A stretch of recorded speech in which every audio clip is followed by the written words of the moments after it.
हाँ 61 नंबर बाणी आपणकर कृति विधायन तापरे आपणकर 113 नंबर बोधे बाणी थिबो मु पठेइथिली ग्रुप रे आपण देखि देथिबे। आम गण रे बोधे अछंती प्रीतिलता मा आ मामिना मा मामिना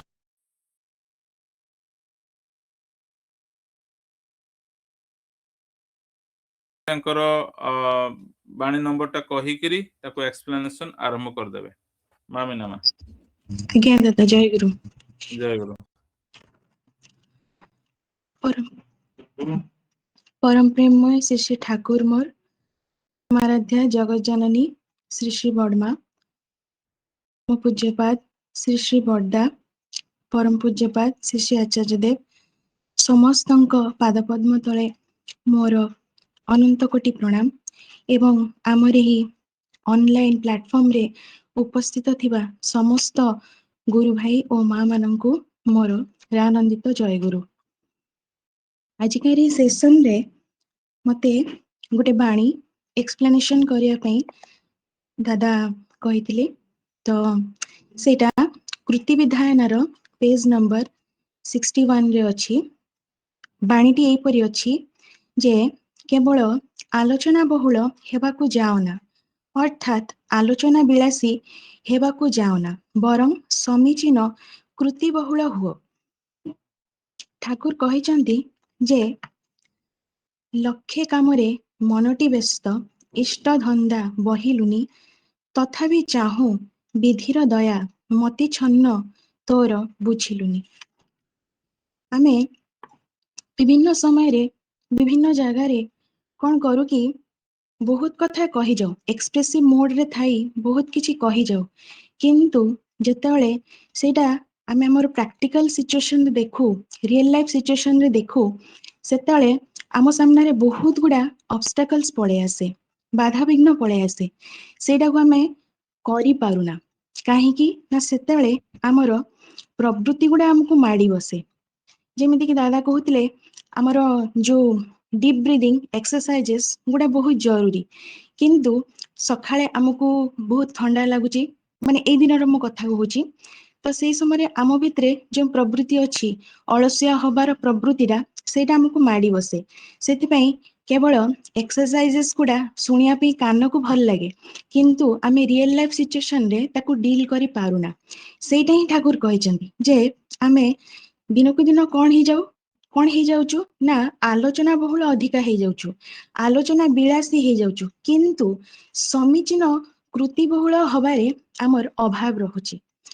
तापरे ठाकुर कहिचंदी जे आलोचना कर एतिकी पर्यंत जेपरी सुसंधिस्थु दक्ष बोधना नहीं अनुशीलन करिपार सुसंधिस्थु अर्थात आमे गोटे जिनसटाको रिसर्च करिबा thinking and research are two different things research करिबा आउ थिंक करिबा ए दुईटा बहुत अलग अलग शब्द धरि नियंतु आमे गोटे बहुत बड़ व्हाइट बोर्ड रे जेते गोटे छोट ब्लैक डॉट देखू तो बहुत जनकर थिंकिंग से ब्लैक डॉट उपरे ही रही जाए किंतु जो माने जीवन रो गोटे दूसरा रूप देखि पारंती गोटे पॉजिटिव रूपटा को देखि पारंती से माने से जो बड़ व्हाइट बोर्ड टाको ही देखि पारंती तेणु आमर दक्षता केमिति आमर थिंकिंग पावर केमिति सेटाको ही ठाकुर कहया पई चाहिचंती जे आमे आलोचना करिबा सेतिकी पर्यंत जेतिकी पर्यंत आमे दक्ष ठाकुर ठाकुर बा आचार्य देव से माने समस्ते हेले आचरण सिद्ध पुरुष तांकर आचरण करिबा सहित उच्चारण मैच करे किंतु आम मानकर उच्चारण गोटे पटे थाए आउ आचरण गोटे पटे थाए सेतमई सत्यानुसरण बही रे लेखा हेची जे जेते पर्यंत मन आउ मुह एक न हेची सेते पर्यंत आम भितरे थिबा आवर्जना गुड़िक आमर भाषारे भासी उठिबो नाही आमर भाषारे फुटी उठिबो नाही बा भासी उठिबो नाही तेणु आमर मन आउ मुख आमर उच्चारण आउ आचरण से दीटा सारा सेम हवा दरकार सेटा ही ठाकुर कहिचंदी जे दक्ष बोधना हे उठ एवं अनुशीलनी अनुचर्या आमर सेपरी हवा दरकार आउ जोटे लेखा हेची जे आउ जेपरी अनुशीलनी अनुचर्या केबे କିପରି କି ପ୍ରକାରେ ପରିଣତ ହୋଇପାରେ ତାର ଧାରଣା ପରିସ୍ଫୁଟ ହୋଇ ଉଠେ ତୁମଠାରେ। ତେଣୁ ଆମକୁ ସେଇ ପ୍ରକାର ଦକ୍ଷ ହେଇ ଉଠିବାର ଅଛି। ଠାକୁର ସତ୍ୟାନୁସରଣ ବହିରେ କହିଛନ୍ତି ଯେ କଥା କମ କୁହେ ଆଉ କାମ ବେଶୀ କରେ ସିଏ ହେଲା ପ୍ରଥମ ଶ୍ରେଣୀର କର୍ମୀ। ଆଉ ଯିଏ ଯେତିକି କଥା କୁହେ ସେତିକି କାମ କରେ ସିଏ ହେଲା ଦ୍ୱିତୀୟ ଶ୍ରେଣୀର କର୍ମୀ। ଆଉ ଯାହାର କରିବାରେ ବି ଆଳସ୍ୟ ଆଉ କହିବାରେ ବି ଆଳସ୍ୟ ସିଏ ହିଁ ହଉଛି ଅଧମ। ତେଣୁ ଆପଣ ନିଜେ ନିଜକୁ ବିବେଚନା କରନ୍ତୁ ଆପଣମାନେ କେଉଁଠି ଅଛନ୍ତି ବା ମୁଁ ବି କେଉଁଠି ଅଛି। ତେଣୁ ଠାକୁରଙ୍କର କହିବା ଅନୁଯାୟୀ ଯେ ଆମେ ଆମର କଥାଟା ଯେତେ କମ କହିବା ବା ଚିନ୍ତା କରିକି କହିବା ଯେ ମୁଁ ଏତିକି ଲେଭେଲରେ ପହଞ୍ଚିଛି ତ ତାପରେ ଯାଇକି ମୁଁ ଅନ୍ୟମାନଙ୍କୁ କେବେ ଗୋଟେ ଆଡଭାଇସ ଦେବି ବା ସଜେସନ ଦେବି ଏଇ ଜିନିଷ କରିବା ପାଇଁ, ନଚେତ ସେ ଜିନିଷ କହିଲେ ହିଁ ଫେଲ ମାରିବ। କାହିଁକି ଠାକୁର କହିଛନ୍ତି ପଢି ପାସ୍ ନ କରିଲେ କେବେ ୟୁନିଭର୍ସିଟି ତାକୁ ଉପାଧି ଦିଏ ନା। ନ କରି ଯିଏ ପାଇବାକୁ ଚାହେଁ ଦୁଃଖ ତାର ପଛେ ଧାଏଁ। ତେଣୁ ଆମେ ସବୁବେଳେ ଲାଇନ ଲଗେଇଥାଉ ଆଚାର୍ଯ୍ୟଦେବଙ୍କ ପାଖରେ ଯେ ମୋର ଏଇଟା ହଉନି ମୋର ସେଇଟା ହଉନି। ତ ଦିନେ ଆଚାର୍ଯ୍ୟଦେବ କହିଲେ ଯେ ମୋ ଆଖପାଖରେ ଯୋଉମାନେ ବସିଛନ୍ତି ତାଙ୍କ ଭିତରେ ବି ବହୁତ ପ୍ରୋବ୍ଲେମ ଅଛି। କାହାର କିଡନୀ ଫେଲିୟର ଅଛି, କାହାର ଲିଭର ପ୍ରୋବ୍ଲେମ ଅଛି। ତ ସବୁବେଳେ କଣ ଏଇ ନିବେଦନ ଆବେଦନ କରିବା ଭିତରେ ମଣିଷର ସବୁ କିଛି ସମାଧାନ ହେଇପାରେ? ନା, ଆମକୁ ଠାକୁରମୁଖୀ ହେଇକି ଚାଲିବା ପାଇଁ ପଡିବ। ଆମର ଚିନ୍ତା ଚେତନ ସବୁ କିଛି ହିଁ ଠାକୁରଙ୍କ ପାଇଁ ହିଁ ହବା ଦରକାର। ମୁଁ ଯେତେବେଳେ ସକାଳୁ ଉଠିକିନା ମୁଁ ବ୍ରଶ ବି କରିବା ପାଇଁ ଯାଏ ସେତେବେଳେ ବି ମୁଁ ଚିନ୍ତା କରିବା ଦରକାର ଯେ ମୋ ଠାକୁର କି ପ୍ରକାର ବ୍ରଶ କରୁଥିଲେ। ମୋ ଚାଲିବା ଭିତରେ ଭାବି ନବା ଦରକାର ସକାଳୁ ମତେ ଥାଲକୁଡିଟା ଖାଇକିନା ଠାକୁର କହିଛନ୍ତି ଯେ ୱାକ୍ କରିବା ପାଇଁ। ତ ପ୍ରତ୍ୟେକ ସମୟରେ ଆମର ପ୍ରତ୍ୟେକଟି ନିଶ୍ୱାସ ଠାକୁରମୟ ହେଉଥିବା ଦରକାର। ଯଦି ତା ନ ହୁଏ ତେବେ ଆମର ଜୀବନ ଚଳନଟା ନିଶ୍ଚିତ ଭାବରେ କୋଉଠି ନା କୋଉଠି ବ୍ୟତିକ୍ରମ ଦେଖାଯିବ ହିଁ ଯିବ, ନୋ ଡାଉଟ।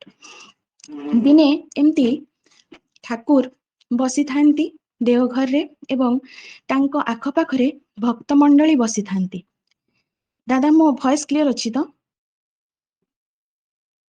ହ୍ୟାଲୋ। ହଁ ହଁ ମା କ୍ଲିୟର ଅଛି, ବଢିଆ ଶୁଣା ଯାଉଛି, କୁହନ୍ତୁ କୁହନ୍ତୁ, କିଛି ଅସୁବିଧା ନାହିଁ, ବଢିଆ ଅଛି। ଠାକୁର ଦିନେ ଏମିତି ଭକ୍ତ ମାନଙ୍କ ମଝିରେ ବସିଥାନ୍ତି ଦେଓଘରରେ। ହଠାତ୍ ଠିକ 12ଟା ସମୟରେ କଣ ହେଇଛି ନା ବହୁତ ଜୋର ସେ ଗୋଟେ ଶବ୍ଦ ହେଇଛି। ତ ସେତେବେଳେ ଜଣେ ଭକ୍ତଙ୍କୁ କହୁଛନ୍ତି ଏଇ ଯାଇକି ଟିକେ ଫାଟକ ପାଖରେ ଦେଖିଲୁ କଣଟା ଶବ୍ଦ ହେଲା। ତ ତାପରେ ସେ ଯାଇକି ଭଲ ଭାବରେ ନିରେଖିକି ଦେଖିଛନ୍ତି, କୌଣସି କିଛିର ଚିହ୍ନ ବର୍ଣ୍ଣ ସେ ପାଇଲେ ନାହିଁ। ପୁଣି ଠାକୁରଙ୍କ ପାଖକୁ ଫେରି ଆସିଛନ୍ତି ଆଉ ଠାକୁରଙ୍କୁ ପ୍ରଣାମ କରି କହିଛନ୍ତି ଠାକୁର ମୁଁ ତ କାହିଁ କିଛି ଜାଣିପାରିଲିନି କୋଉଠି କଣ ଶବ୍ଦ ହେଲା ବୋଲି। ତାପରେ ଠିକ ତା ପରଦିନ ନ୍ୟୁଜ ପେପର ଯେତେବେଳେ ଖୋଲିକି ପଢା ହୁଏ ସେଇଠି ଦେଖାଯାଏ ଯେ ଠାକୁର ଯୋଉ ସମୟରେ କହିଥିଲେ ଯେ ପ୍ରଚଣ୍ଡ ଜୋର ସେ ଶବ୍ଦ ହଉଥିଲା ବୋଲି, ଲେଖା ହେଇଛି ସେଠି ଯେ ସେ ନ୍ୟୁଜ ପେପରରେ ଲେଖା ହେଇଥିଲା ଯେ ଗୋଟେ ଆଗ୍ନେୟ ଉଦ୍ଗିରଣ ହେଇଛି। କେଉଁଠାରେ ନା ପ୍ରଶାନ୍ତ ମହାସାଗରରେ। ଚିନ୍ତା କରନ୍ତୁ ପ୍ରଶାନ୍ତ ମହାସାଗର କେଉଁଠି ରହିଲାଣି ଆଉ ଦେଓଘର ଆଶ୍ରମ କୋଉଠି ରହିଲାଣି। ତ ସେଠିକାର ଲୋକମାନେ ସେଟା ମାନେ ମେହସୁସ କରିକିନା ମାନେ ଫିଲ୍ କରିକିନା ଅବାକ ହେଇଯାଉଛନ୍ତି ଏବଂ ଠାକୁରଙ୍କୁ ସେଠି କୋଶ୍ଚେନ କରୁଛନ୍ତି ଯେ ଠାକୁର ଏଇଟା କିପରି ସମ୍ଭବ, ଆପଣ କିପରି ଏ ଜିନିଷ ଜାଣିପାରୁଛନ୍ତି। ତ ଠାକୁର ତାର ଭାରି ସହଜ ରୂପରେ ସରଳ ରୂପରେ ତାର ସମାଧାନ କହିଛନ୍ତି ଯେ ମୁଁ ତମ ମାନଙ୍କୁ ସବୁବେଳେ କୁହେ ତମେ ମାନେ ନାମ କର। ନାମ କରିଲେ କଣ ହୁଏ ନା ଆମର ଯୋଉ ସେନ୍ସରୀ ଅର୍ଗାନ ଗୁଡା ଅଛି, ମାନେ ଆମର ଯୋଉ 5ଟା ସେନ୍ସ ଅର୍ଗାନ ଅଛି ଯେମିତି କିି ଆମର ଆଖି, ନାକ, କାନ, ଆମର ଜିଭ ଏବଂ ଆମର ସ୍କିନ୍, ଏ ସବୁ ଗୁଡା ହାଇଲି ସେନ୍ସିଟିଭ ହେଇ ଉଠେ। ଆମ ଏନଭାଇରନମେଣ୍ଟରେ କୌଣସି ପ୍ରକାରର ଯେତେବେଳେ ଉଦ୍ଦୀପନା ବା ଷ୍ଟିମୁଲି ଆସେ ସେଗୁଡାକୁ ସେ ହାଇଲି ରେସପନ୍ସିବଲ ହେଇ ଉଠେ। ତେଣୁ ଠାକୁର ମାନେ ମାଇଲ ମାଇଲ ଦୂରରେ ଯୋଉ ଶବ୍ଦ ହଉଛି ତା ମଧ୍ୟ ସେ ଜାଣି ପାରୁଥିଲେ। ଏବଂ ଠାକୁର ପ୍ରଥମେ ପ୍ରଥମେ ସେ ସବୁ ଜିନିଷ ଭାବୁଥିଲେ ଯେ ତାଙ୍କ ସରାଉଣ୍ଡିଂରେ ଥିବା ସମସ୍ତ ଲୋକ ଏଇ ସବୁକୁ ମଧ୍ୟ ଜାଣି ପାରୁଛନ୍ତି। କିନ୍ତୁ ତାପରେ ପରେ ଧୀରେ ଧୀରେ ଜାଣିଲେ ଯେ ए जिनसटा केवल मु ही जानी पारछि। तापरे तार सॉल्यूशन ठाकुर देथिले जे मनीष जेतेले नाममय हे उठे, नाम ध्यान बहुत अधिका करे, ता भितरे कौन हुए ना मनीष साड़ा प्रवण हे उठे। तेणु ठाकुर समस्त को सेठी प्रेरणा देथिले जे आमे जदि प्रत्येक दिन नाम करू तेबे कौन सी जिनस आपद हो विपद हो कौन सी भलो जिनस हो परिवेश रो जहाँ भी रेस्पॉन्स सॉरी जहाँ भी स्टिमुली अच्छी बा उद्दीपना अच्छी आमे सहज भाବରେ ग्रहण करि पारू।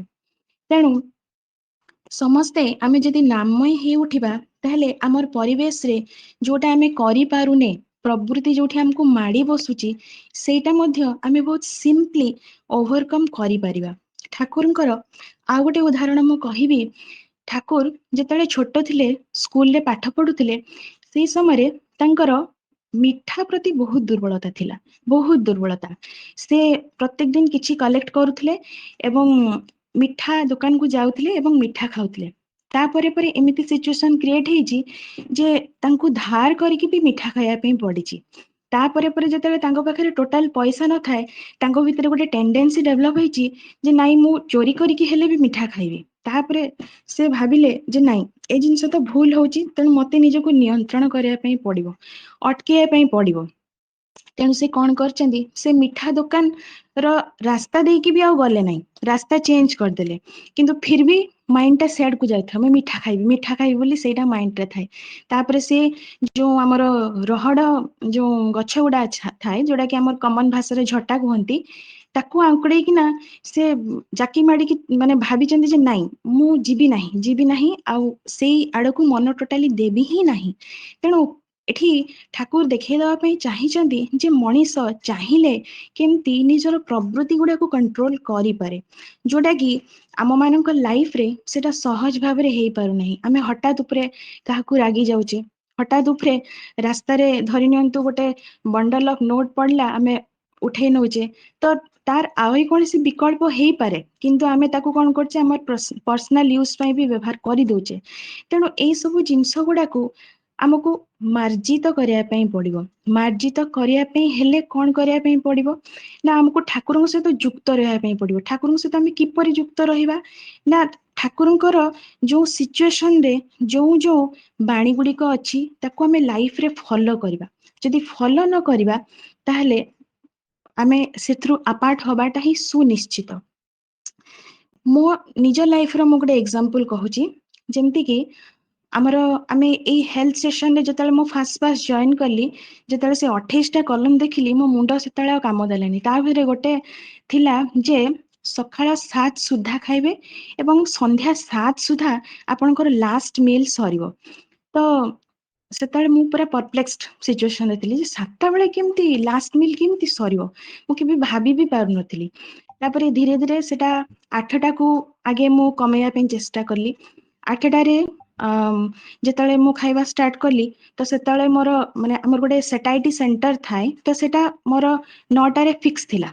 तो सेतले कोन करबी काई ना मो माइंड रे गोटे सेट हे ना सेरिब्रम रे गोटे सेटिंग थाए जे सेटा सेई टाइम रे ही से आपन को भोकटा लागिबो। तो धीरे धीरे मु ताको कमे के 8 को आनली। 8 रे आणला परे तेल 9 रे लागू थाए भोकटा सेतले मु ताको पानी पी के एडजस्ट करे, नहले किछि छोटा मोटा धरि नियंतु आपनकर गोटे दिटा सकाळ पई जो मु बुट बतरी थाए ताकू खाइ दिए। एमती करी कि मु 8टा को आनिली। तापरे दादा कहंती जे जदि भोक लागुची ताहले गोटे किछि हेवी मील नियंतु। तो धरि नियंतु आपनकर जो आमे जो खाउचे तड़का तो सेई प्रकार सब गुडा को मु भिजे देई कि ना फास्ट कोन करली सेमती किछि गोटे हेवी डाइट प्रिपेयर करली। तो जोटा कि मते लॉन्ग लास्टिंग करथला 4 घंटा 5 घंटा पन तो भोक लागलानी। तापरे धीरे धीरे कमे कि मु सेई 7टा को ही नहीं आसली मोर माने way of eating my last meal. तेणु मनीष जेतेले नियंत्रणटा चाहे सेतेले नो डाउट करि परिबो।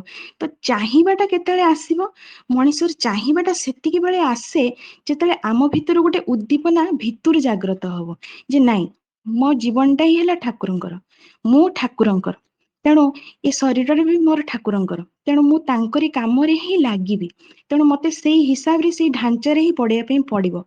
नचेत मु कौन हेबी ना ठाकुरंकर हेई परिबी ना परिवेश रो हेई परिबी ना मो बाप मांकर हेई परिबी ना मोर निजर जो व्यक्तिगत लोक जो मैंने अच्छा मोर भेरी क्लोज से दूरे जीवे कहीं ना जदि शरीर साथ न दिए ताले मु कौन करी कौन सी काम मु करि ही नहीं।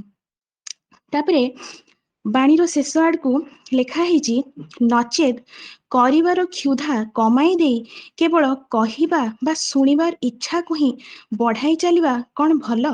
तेणु सेटा हमको निजे विवेचना करने पड़ो जे मु जदि केवल कही चले कहिबारे कौन आज्ञा परिवेश बदले ना गछटा लगातु बोली आमे समस्ते कही दउछु किंतु केतरा गछ आज्ञा लगौचे गछ लगेले सिना परिवेश बदलिबो। तेणु बहुत सारा पोस्टर स्कूल मानकर बहुत सारा प्लान्स एंड प्रोग्राम होची गोटे गछरे 50टा फोटो भी आमे उठे दउचे।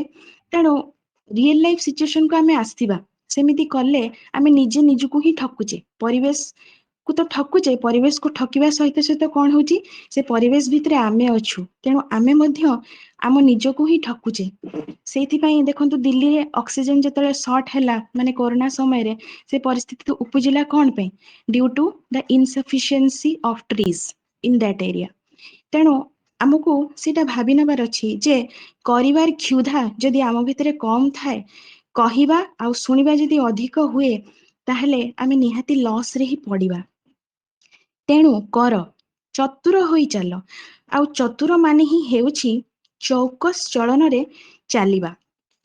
चौकस चलन माने हैला आमे हमर आईक्यू टाको सब बेले खटेबा आईक्यू खटेकिना सब बेले काम करिया माने प्रेजेंस ऑफ माइंड को आमे सी जगह रे अप्लाई करबा कोन जिंसटा आम प्रति बेसी फलप्रद।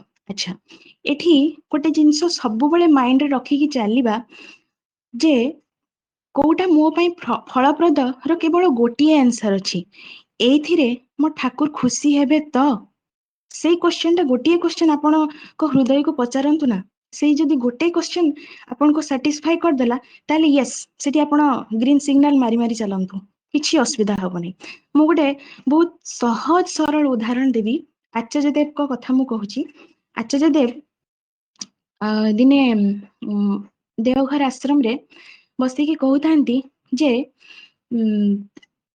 जणे व्यक्ति विशेष से एमती धाड़ी रे छिड़ा ही थांती तांको दर्शन करिया पई तो सेठी तांकर पुत्र संतान तांको माँ कोଳରେ थिले तो से टिके पछरे अछंती ये भाई जणक आगे रे अछंती तो से दर्शन करिया पई आचार्य देव को एते व्यस्त जे तांकर पुअर गोटे खेलनाटा तळे पड़ी जाइची तो ता भितरे सी कहूची जे माने तार व्याघ्र जो कांदणाटा सेठी समस्ते शुणी पारछंती तांको बापा मध्ये शुणचंती से बारंबार बापा बापा बापा बापा कहिकिना चित्कार करूची किंतु तांको बापा न शुणला भलिया छिड़ा हेचंती।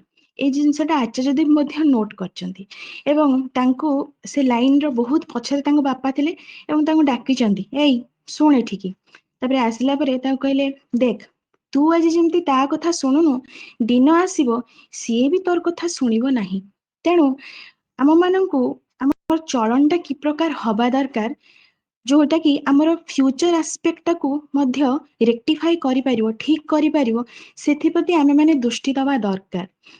आमर चलनटा किपर आमे कौन करू ना बाहर ठाकुर काम जाइकी बहुत करू किंतु मोर घर भितर जतिकी अलिया अछि मु ताकू सजाड़ी न थाए जोटा कि परवर्ती पर्याय मते ठाकुर काम रे मध्य बाधा दिए। तेणु मते को प्रकार हबार अछि सेठु आमे डिसाइड करनबार अछि। मु गोटे जिंस कहिबी बोका भलिया ठाकुर जहाँ कहिचंदी जदि सेतिकी ही आपण पालन करंती ना जे मो आचार्य देव को मुहरे मु टिके हस देखिबी मो ठाकुर कोथरे खुशी हेबे सेटा ही सेथिरे ही मो जीवन को रंगीन करिवि ए छोटो कॉन्सेप्ट जदि आपण बुझी जानती ना ताहले आपण को लाइफ टा ब्यूटीफुल हबो ही हबो नो डाउट। गोटे सिंपल कथा कहिबी आचार्य देव कहउथांती ठाकुर समय कथा जे डेविड मैकिलियन बोली जणे शिकागो सहरर ठाकुरंकर दीक्षा नहीं थांती से भारी माने कॉमन मैन बेसी पाठ पढ़ी नाहांती किंतु से ठाकुर को खूब भल पाती एवं ठाकुर को दीक्षा नहीं चाहती। ऑन द ऑपोजिट साइड तांकर बड़ भाई जे कि जने साइंटिस्ट बहुत हायर लेवल रे साइंटिस्ट एवं तो से जो भाई जनक तांकर जो बड़ भाई जनक सीए रिसर्च करके देखिले जे ए आमिष खाइबाटा शरीर ପାଇଁ बहुत क्षतिकारक। तो जो दिनरू से एक्सपेरिमेंट करके जानिले जे एटा बहुत क्षतिकारक बोली सेई दिनठू से आमिष खाइबा छाडिले। तापर तांकर मांको भी सेई जिंस कहले एवं सेमाने 4-5 वर्ष पर्यंत आमिष खाइबा छाडी देथिले। किंतु ए भाई जनक एते कथा पाठ पढ़ नाहंती कि जानि भी नाहंती, किंतु मो ठाकुर एथिरे खुशी हुअंती, मो ठाकुर एटा पसंद करंती नाही। तेणु से चौकस चलनटा तांको भितरे से जेबेठू दीक्षा नेइचंती सेबेठू तांको भितरे अछि। तो परवर्ती पर्याୟରେ तांकर से बड़ भाई 4-5 वर्ष गला परे तांको मांको एमिति बुलिबा पई नेकी जाइचंती। तो कार भितरे जेतले जाउछंती रास्ता रे से माने देखंती रोड साइड रे कोन अछि ना केएफसी रेस्टोरेंट अछि। तो से केएफसी रेस्टोरेंट देखिकी सेतिकार जो स्वादिष्ट खानार महक देखिकिना तांको माँ तांको पुओ को इशारा करछंती एवं पुओ मध्य माँ को इशारा करछंती जे आज कुछ भी हो जाए आमे जिबा आउ आज टिके रेस्टोरेंट रे ए भलो खाद्यर माने टेस्ट नबा। तो तापरे से माने ओल्हेइचंती एवं सेठी खाइचंती। तापरे से माने कहछंती आज जहा खाइले खाइले ठीक अछि, किंतु काली पुणी आउथरे सेई जहा मु रिसर्च करथिली सेटाକୁ पुणी फेरी जिबा। ताले देखंतु मनीष प्रवृत्ति बଳରେ कि प्रकार पड़े, किंतु से भाई जनक जे कि मूर्ख जे कि रिसर्च करि नाहंती, केबे जीवन रे रिसर्च कोन बुझी नाहंती, केवल ठाकुर को धरचंती। ठाकुर मु तुमको भल पाए, तेणु मोर चलनटा तुमर दिगरे ही परिचालित हो, मु आ किछि जाने ना। तेणु देखंतु, तेणु आमे चतुर किपरि हबा, चतुर हबार गोटिए मात्र रास्ता मु केवल तुमर, मो जीवन रे तुम छड़ा कौनसी लक्ष्य ही नाही। तेणु तांको चलन रे जदि आमे परिचालित हबा ताहले आम भितरे दोष त्रुटि गुड़ा मध्य केमिति भाबरे समाधान हेइ जिवो ता भी आमे जानि परिबा नाही। काहेकि ना मनीष विभिन्न कर्मफल देकिना जन्म ग्रहण करथाए एवं दोष त्रुटि मध्य आम भितरे थाए, किंतु तांकर अनुशीलन अनुचर्यारे जदि आमे निजको परिचालित करिबा ताहले आमे निश्चित भाबे आमर कर्मफल काटिकी आमे जणे देव सन्तान रे परिणत हबा, नो डाउट। एवं शेषरे मु टे छोट ठाकुरंकर लाइन कहिकिना मोर वक्तव्य को एंड ऑफ करिवि। सत जदि हुए संग तुमर, भाव जदि हुए महान उच्च, विश्व द्वारे साधना तुमर, हेबनी व्यर्थ हेबनी तुच्छ। जय गुरु। जय गुरु मामना सुंदर भाବରେ ବାଣୀଟାକୁ ବୁଝେଇଲେ, ତା ସହିତ ଆନୁଷଙ୍ଗିକ ବହୁତ କଥା ଗୁଡିକ ଆପଣ ଜଣାଇଲେ, ଯୋଉଗୁଡା ବହୁତ ଜରୁରୀ ଥିଲା। କିନ୍ତୁ ଏଇ ବାଣୀଟାରେ ଗୋଟିଏ ଜିନିଷ ମୁଁ ଟିକେ କହି ରଖିବାକୁ ଚାହୁଁଛି। ଦେଖନ୍ତୁ ଏଠି ଲେଖା ହେଇଛି, କାହାର ସାଉଣ୍ଡ ଆସିଲା ଭାଇ?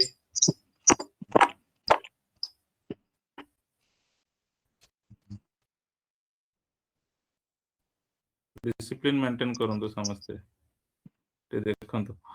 ତାପରେ ଏଠି କାର ସାଉଣ୍ଡ ଆସୁଛି?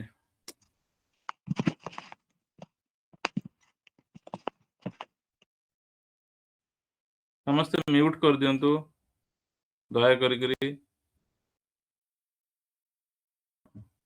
ଠିକ ଅଛି।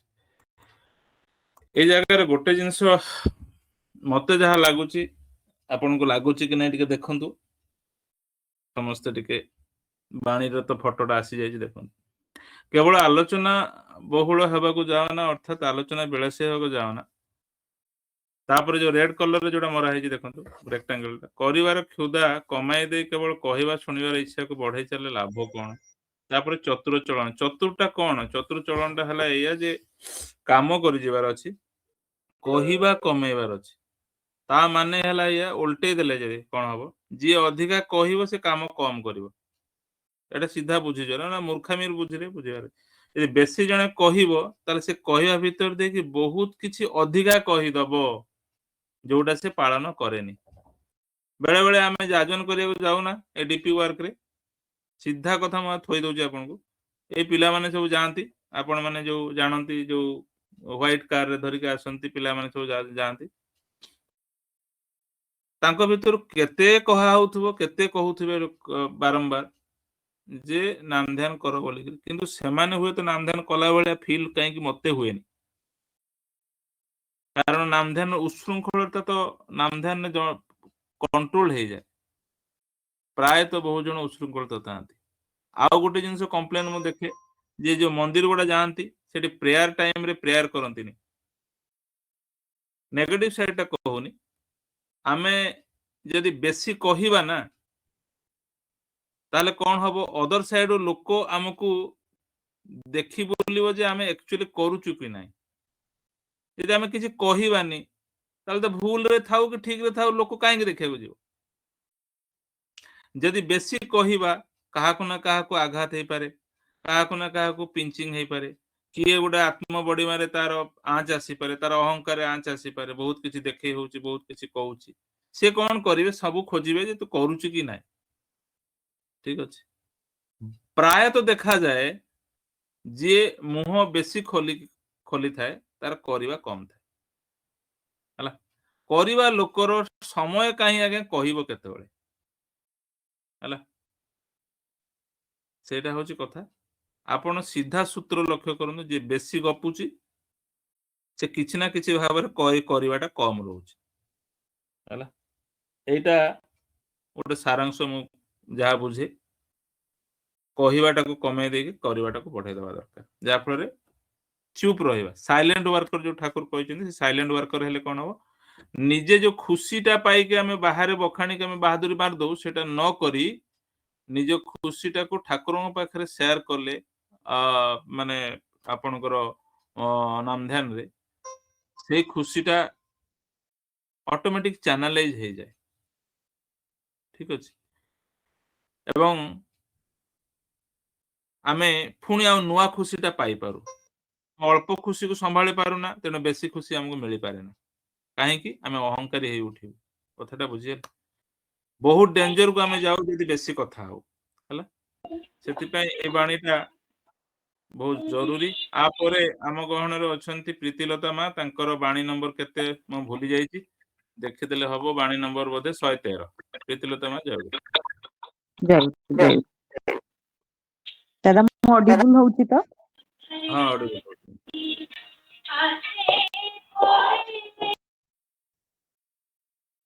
ଆଜ୍ଞା। ଜୀବନର ଆରାଧ୍ୟ ଶ୍ରୀ ଠାକୁର ଜଗଜ୍ଜନନୀ ଲକ୍ଷ୍ମୀ ମା, ପରମ ପୂଜ୍ୟପାଦ ବଡ଼ଦା, ଆଜିର ପ୍ରଧାନ ଆଚାର୍ଯ୍ୟ ଶ୍ରୀ ଦାଦାଙ୍କ ପାଦ ପଙ୍କଜରେ ମୋର ଅନନ୍ତ କୋଟି ପ୍ରଣାମ ଓ ଠାକୁର ପରିବାରର ପ୍ରତ୍ୟେକଙ୍କ ଶ୍ରୀଚରଣରେ ମୋର ଅନନ୍ତ କୋଟି ପ୍ରଣାମ। ଏଠାରେ ଉପସ୍ଥିତ ଥିବା ସମସ୍ତ ଗୁରୁ ଭାଇ ମା ମାନଙ୍କୁ ମୋର ଜୟଗୁରୁ ଓ ଯଥାମାନ୍ୟ ପ୍ରଣାମ ନିବେଦନ କରେ। ମୁଁ ସେସନ ଆରମ୍ଭ କରିବା ମାନେ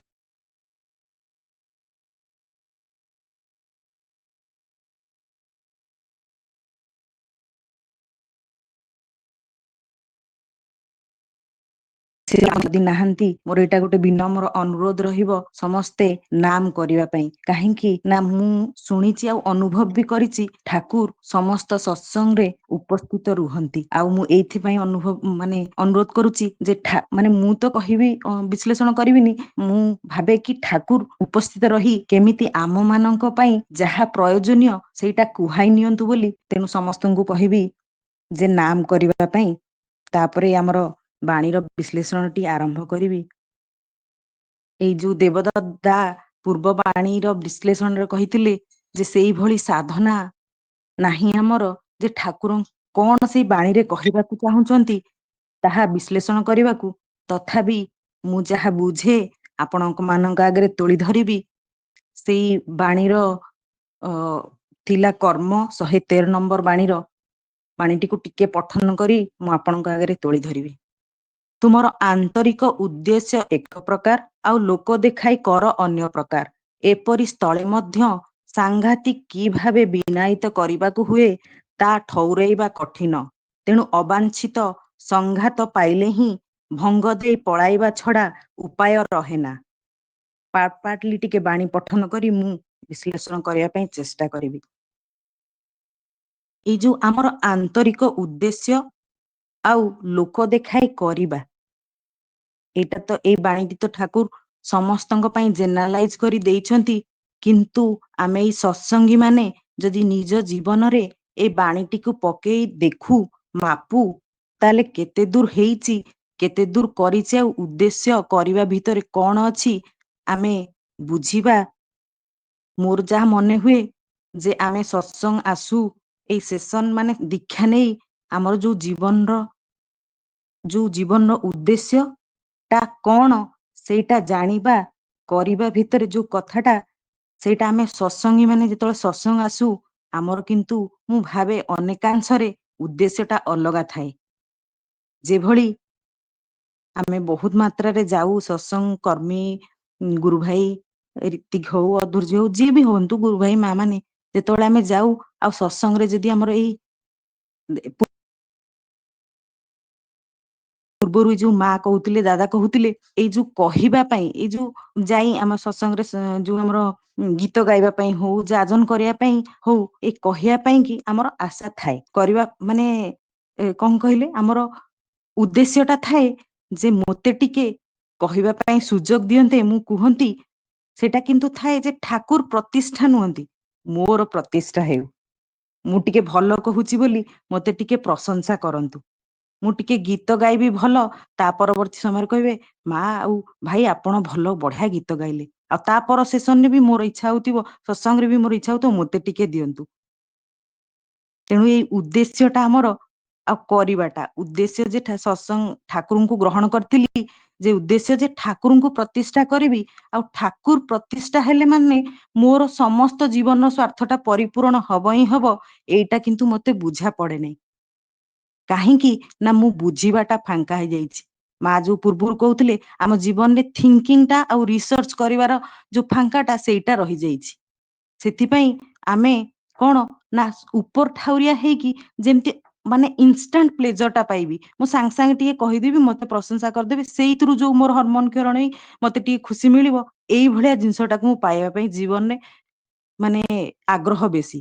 ଏଇଭଳି ଗୋଟେ ଛୋଟ ଏକ୍ସାମ୍ପଲ, ଏଇଟା ଗୋଟେ ଛୋଟ ଏକ୍ସାମ୍ପଲ, କିନ୍ତୁ ଆମେ ଜୀବନରେ ଏଇଭଳି ଜୀବନ ସକାଳୁ ସନ୍ଧ୍ୟା ଯାଏ ଏଇଭଳି ଜିନିଷ ଗୁଡାକ ଆଶା କରୁ, କିନ୍ତୁ ଛୋଟ ଛୋଟ ପ୍ଲେଜରଟା ଆମକୁ ମିଳିଯାଉ, ଆଉ କରିବାଟା ସେଇ ମାଫିକ ନ ହେଇକି ଉପର ଠାଉରିଆ ହେଇ ଉଡି ମାନେ ସହଜ ସରଳରେ ଆମକୁ ମିଳିଯାଉ ସର୍ଟକଟ ଉପାୟରେ।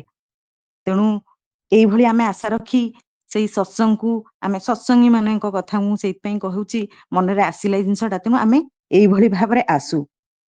ତେଣୁ ଆମେ କଣ ଥାଏ ଯଦି ବିଶ୍ଳେଷଣ କରୁ, ଆ ପଛରେ ସବୁ କଣ କଣ ଥାଏ ନା ଏଇ ପ୍ରବୃତ୍ତି ଥାଏ। ଏଇ ଯୋଉ କାମ, କ୍ରୋଧ, ମୋହ, ଲୋଭ, ମଦ, ମାଶ୍ଚର୍ଯ୍ୟ, ଏଇ ଷଡରିପୁ ଆମକୁ କଣ କରିଛି ନା ବଶବତୀ କରିଛି, ଆମେ ତାକୁ ବଶ କରିନୁ। ପ୍ରବୃତ୍ତିକୁ ମାନେ ପ୍ରକୃତ ରୂପେ ସମ୍ପୂର୍ଣ୍ଣ ଶେଷ କରିଦେବାର କଥା ନୁହେଁ, ତାକୁ କଣ୍ଟ୍ରୋଲ ବାଲାନ୍ସ କରି ରଖିବା କଥା। ସ୍ଵାଦଟା ଆମେ ତରକାରୀର ସ୍ଵାଦଟା ପାଇବା ଉଚିତ, ସବୁବେଳେ ଯେ ସେ ତେଲ ଲୁଣ ମସଲା ଦିଆ ତରକାରୀ ଖାଇବା ଉଚିତ ନୁହେଁ। ତେଣୁ ସେ ଯୋଉ ବାଲାନ୍ସ ଷ୍ଟେଟ ଅଫ ମାଇଣ୍ଡ ବା ବାଲାନ୍ସ ଜୀବନରେ ଦରକାର, ସେଇଟା ଆମେ ଶିଖିନୁ। ବହୁତ ଦିନ ଧରି ସତ୍ସଙ୍ଗ ଯାଉଛି, କିନ୍ତୁ ସେଇ ଜିନିଷଟା ଶିଖିନୁ, ଆଉ କରିବାଟା ଆମର ସେଇଭଳି ଭାବରେ ହେଇଯାଇଛି। ତେଣୁ ଯେତେବେଳେ ଆମର ଉଦ୍ଦେଶ୍ୟଟା ଅଲଗା ରହୁଛି, ଆଉ କରିବାଟା ଆମର ରହୁଛି ବହୁତ, ଆମେ ବଡ ବଡ କଥା କହୁଛେ। ଆଉ ଏଇ ଯୋଉ ମା କହୁଥିଲେ, ଆଲୋଚନା କରୁଥିଲେ ଯେ ଆମେ କହି ବୁଲୁଛେ ଅଧିକ, ଫଳରେ ଆମକୁ ଲୋକମାନେ ବହୁତ ପ୍ରଶଂସା କରୁଛନ୍ତି, କହୁଛନ୍ତି ବଢିଆ ଗୁରୁ ଭାଇ, ବଢିଆ ଗୁରୁମା, ବଢିଆ ଆଲୋଚନା କରୁଛନ୍ତି। ଏହା ଫଳରେ କଣ ହଉଛି ନା ଆମର ଯୋଉ ଫାଙ୍କା ରହୁଛି, ଯେତେବେଳେ ସେଇ ଫାଙ୍କାଟା କଣ୍ଟିନ୍ୟୁ କରିକି ଆମକୁ କଣ ନା ଅସତ୍ୟ ଜିନିଷଟା ବହୁତ ଦିନ ଧରି ରହିପାରେ ନାହିଁ। ତେଣୁ କଣ ହଉଛି ନା ଯେତେବେଳେ ଠାକୁର ସେଇ କଥା କହୁଛନ୍ତି ନା ଅବାଞ୍ଛିତ ସଂଘାତ, ଯେତେବେଳେ ପାଡିଧା ମତେ ଦିନେ ଦେବେନି ଯାଜନ କରିବାକୁ କି ଗୀତ ବୋଲିବାକୁ, ସେତେବେଳେ ମୋର ବିରୋଧ, ମନରେ ରାଗ, କ୍ରୋଧ ବହୁତ ଭାବ ଆସିବ। ତାପରେ କଣ ହବ ନା ମୁଁ ସେଇଠୁ ଛାଡି ପଳାୟନ କରିବି। ସେଇଠି ହେଇଗଲା ଅବାଞ୍ଛିତ ସଂଘାତ ଆସିଗଲା। କାହିଁକି ନା ମୋର ଉଦ୍ଦେଶ୍ୟ ଅଲଗା ଥିଲା, ଆଉ ମୋର କରିବାଟା ଅଲଗା ଥିଲା। ମୁଁ ଯାହା କହୁଛି ତାହା କରୁନି, ମୋର ଉଦ୍ଦେଶ୍ୟ ମୋ ସ୍ୱାର୍ଥ ପୂର୍ଣ୍ଣ କରିବା ପାଇଁ ଅଛି। ଆଉ ସେଇଠି ମତେ ପ୍ରବୃତ୍ତି ବଶବର୍ତ୍ତୀ କଲା, ଆଉ ଏଇ ଯୋଉ ନେଚରର ମତେ ଥାପଡ ମାରିବ, ଆଉ ମୁଁ ଛିଟକିକି ପଡେଇବି। ପ୍ରକୃତି କେବେ ବି, ସତ୍ୟ କେବେ ବି ଆମକୁ ମାନେ ସିଏ ତାକୁ କଣ୍ଟାଏ କଣ୍ଟାଏ ମାନିକି ଯିବାକୁ ହିଁ ପଡିବ। ଆଉ ଟିକିଏ ଏପଟ ସେପଟ ହେଲେ, ସେଇ ଯୋଉ ଛୁରୀରେ ଧାର ଚାଲିବା ପରି ଯଦି ଟିକିଏ ଏପଟ ସେପଟ ହବା, ଗଳିବା ହିଁ ଗଳିବା। ତେଣୁ ସେଇ କଥା ହିଁ ମୁଁ ଯାହା ବୁଝେ ଠାକୁର ଏଇଆ ହିଁ କହିବାକୁ ଚାହୁଁଛନ୍ତି। ତେଣୁ ତୁମର ମା ଯୋଉ କହୁଥିଲେ ମନ ମୁହଁକୁ ଏକ କରିବାକୁ ପଡିବ। ଏଇ ମନରେ ଭିତରେ ଆଉ ସେ ଦୁର୍ବଳତା ଆଉ କପଟତା ବସା ବାନ୍ଧି ପାରିବ ନାହିଁ। ତେଣୁ ଠାକୁର ପ୍ରତିଷ୍ଠା ମାନେ ଠାକୁର ପ୍ରତିଷ୍ଠା, ନାମଧାନ କରିବି ମାନେ ନାମଧାନ କରିବି, ଠାକୁରଙ୍କ ବହି ପଢିବି ମାନେ ପ୍ରତ୍ୟେକ ଦିନ ପଢିବି। ସେଥିପାଇଁ ମତେ କୋଉଠି କେତେବେଳେ କଣ କରିବାକୁ ପଡିବ ସେଇଟା ମତେ କୁଶଳୀ ହେଇ କରିବାକୁ ପଡିବ। ଆଚାର୍ଯ୍ୟ ଦେବ ଏଇ ବେସିକାଲି ଏଇ କଥାଟା କହୁଛନ୍ତି, ତମେ କୁଶଳ କୌଶଳୀ ହେଇ ନିଜକୁ ଠାକୁର କର୍ମ କରିବାରେ ମାନେ ନିଜକୁ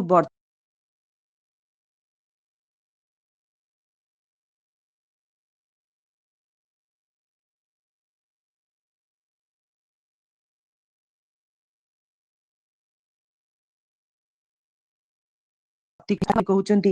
ଏଇ ଯୋଉ ଅହଙ୍କାର ଆମର ସତ୍ସଙ୍ଗୀ ମାନଙ୍କ ଭିତରେ ବହୁତ କରି ଆସିଯାଇଛି, ଟିକେ ଟିକେ କଣ କରିବା ଭିତର ଦେଇ, ତେଣୁ ସେଇଟାକୁ ବେସିକାଲି ଆଚାର୍ଯ୍ୟ ଦେବ ଏବେ କହୁଛନ୍ତି। ତାପରେ ଆମର ଠାକୁର ତାପରେ ଦ୍ଵିତୀୟ ପାରାଗ୍ରାଫରେ ପଢୁଛି, ତୁମର ଉଦ୍ଦେଶ୍ୟ ଏକ ପ୍ରକାର, ପ୍ରକାଶ ଆଉ ଏକ ପ୍ରକାର, ଆଉ କରିବାର କାଇଦା ସେଇ ଉଦ୍ଦେଶ୍ୟର ଆପୂରଣୀ। ତେଣୁ ତୁମ ସମ୍ବନ୍ଧରେ ଲୋକଙ୍କ ଭାବିବା ଓ ତୁମର କରିବାର ସଙ୍ଗତି ହୁଏ ନା।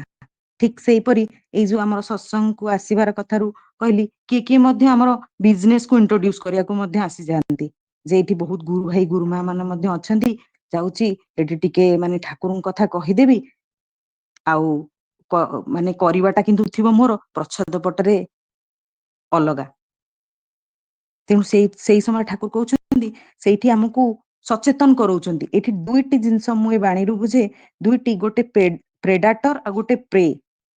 ମାନେ ଆମକୁ ସଚେତନ କରଉଛନ୍ତି, ଯିଏ କରୁଛି ତା ପାଇଁ ସଚେତନ, ଆଉ ସଚେତନ ହବା